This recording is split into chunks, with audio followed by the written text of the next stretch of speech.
Hello guys! Welcome back sa aking YouTube channel, Panungani How. Sa video na ito, ituturo ko sa inyo kung paano magbayad ng iyong SSS contribution gamit ang GCash. Mabilis, madali at pwedeng gawin kahit nasa bahay lang kayo. Kung hindi nyo pa napapanood, meron na rin akong naunang video kung saan itinuro ko naman kung paano magbayad gamit ang Maya at kung paano gumawa ng PRN.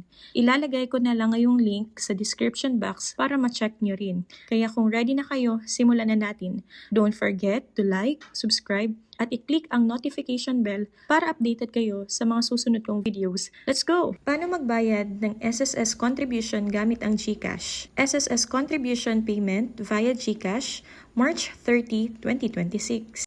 Open your GCash app, type PIN code, make sure that you have enough wallet balance, go to bills, go to government, go to SSS contribution, type amount, PRN or payment reference number, and email address.